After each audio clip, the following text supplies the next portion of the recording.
a little reflection here about this. It's very, very important because a lot of us are dealing with challenges in general, but this challenge is one of the foremost challenges that young people deal with today.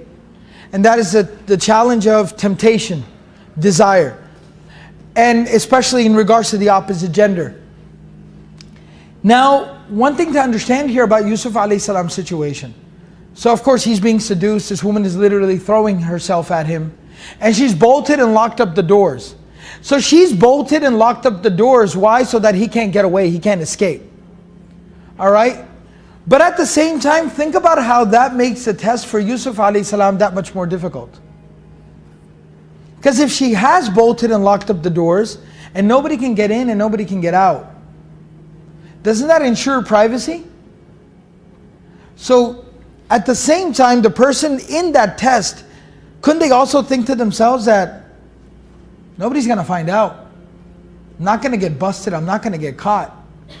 I mean, this lady's locked up like all the doors, multiple levels of doors. So it's the front doorway, then comes to the hallway, then it comes to this room, and she's double bolted all three of the doors. So ain't nobody getting nowhere near here. Nobody will see, nobody will know, nobody can barge in, nothing, just quiet, as if it didn't even happen. Do the deed and walk away. That's it.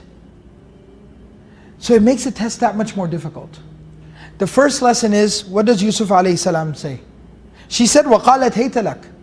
She said, come on, let's go. Complete, just it's an open offer. What did Yusuf alayhi salam say? قَالَ مَعَاذَ اللَّهِ.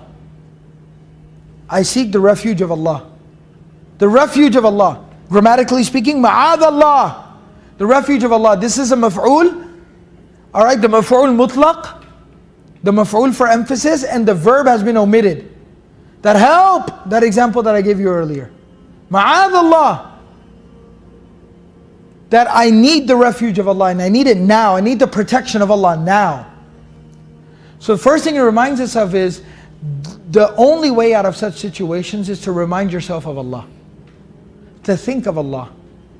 Because yes, nobody can get to you at that time. Nobody sees what you're doing, nobody knows what you're doing, nobody's going to catch you, nobody's going to barge in. It is the best laid out plan in the world. The best laid out plan in the world. But you got to remind yourself of the one who does see you, who does know what you're doing at that time, and the only one who sees and knows what you're doing at that time, and that is Allah. Remind yourself of Allah. In any situation, remind yourself of Allah. That's the way out of sin. Remind yourself of Allah. Just say the name of Allah. As difficult as it is at that moment, as horrible as it feels to even say the name of Allah at such a moment, because you know it's gonna crash the party, right? It's gonna pop the balloon. It's gonna take all the fun out of the situation. Force yourself to just simply say Allah, and see if you still feel like doing it. If you're still comfortable doing it. If you still enjoy doing it or not. Whatever it is, whatever the sin is, just say the name of Allah and see how that works out. So that's the thing. Ma'adh Allah. إِنَّهُ رَبِّي أَحْسَنُ مَثْوَايَ إِنَّهُ لَا يُفْلِحُ الظَّالِمُونَ. The ayat go on to tell us, فَاسْتَبَقَ الْبَابَ. This is the next thing. So the first situation is, whenever you're dealing with temptation, desire, a test, and it's very difficult, it's gripped you, it's literally like there's no way out of it. You don't see yourself being able to overcome this test. You personally, individually, as a human being with your flaws and your weaknesses, you might not be able to overcome that test. Sure, you're too weak. But you don't have to overcome that test by yourself. Who do you have on your side? Allah. Seek strength in moments of weakness from Allah subhanahu wa ta'ala. Ma'adh Allah. Alright, the second thing is, Yusuf alayhi salam, once you say the name of Allah, you just say Allah. And then you get that sinking feeling in your stomach. Like, this is something I shouldn't be doing. This is something I can't do.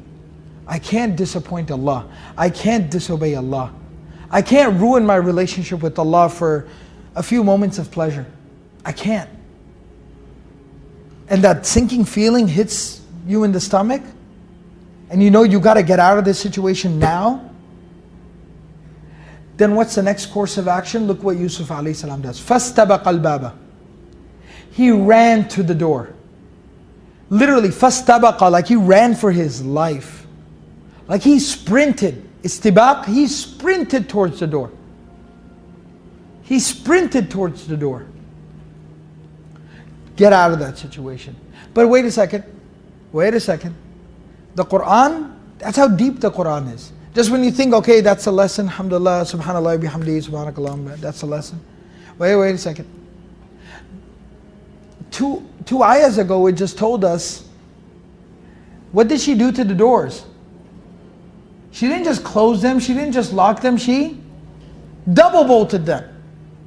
Double bolted the doors. And one door or multiple levels of doors? Multiple levels of doors, multiple sequences of doors. So it's the room, then the hallway, then the main door, then the gate of the house.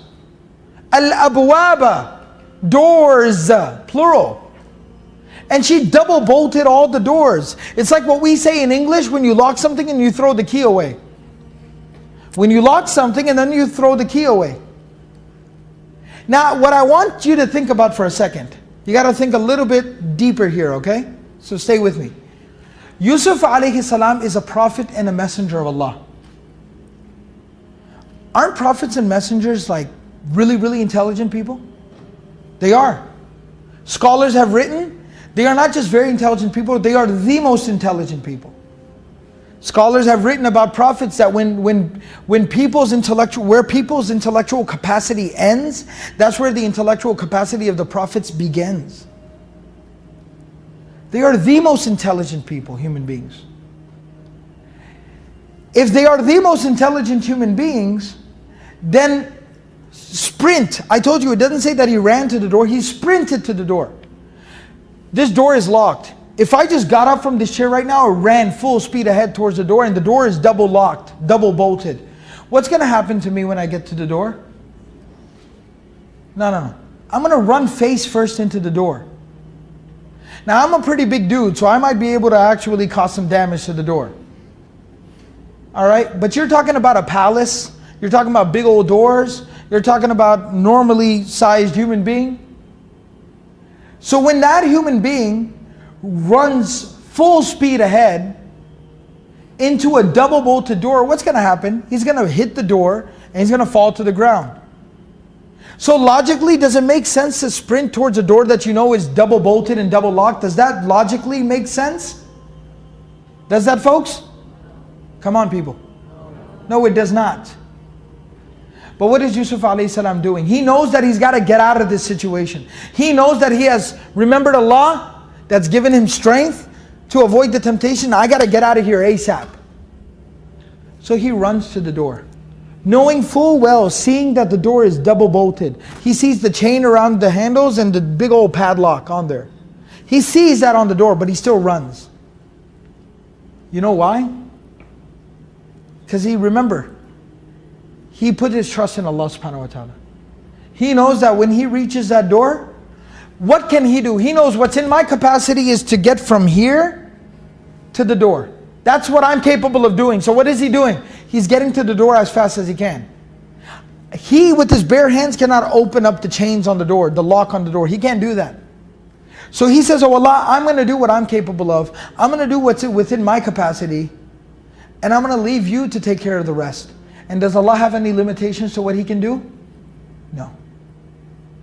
And what does the narration, what do the tafasir, what does the hadith tell us? That when Yusuf alayhi salam, when he reached that door that was double bolted, double locked, the second his foot hit right in front of the door, the second he placed his foot right in front of the door, what happened to the door? Went flying open. Went flying open. And then when he reached the next set of doors that she had locked, as soon as he reached that, what happened to the door? Boom, went flying open. And they just kept opening for him. He just kept running and they just kept opening. And Allah subhanahu wa ta'ala made that happen as a reminder to us. That's a lesson for us in the Quran. that we'll all deal with difficult situations. We'll all deal with adversity and temptation. We got to stay strong. We got to hang in there. But sometimes you're not strong enough to hang in there. That's okay. You don't have to be strong enough to deal with everything. You just got to have a relationship with the one who can help you overcome everything. And who is that? Allah. Remind yourself of Allah at those moments. Think of Allah at those moments. And when you find that strength and that spiritual conviction to overcome, because you've thought about Allah, you've reminded yourself of Allah, then at that time, the second course of action is, now get out.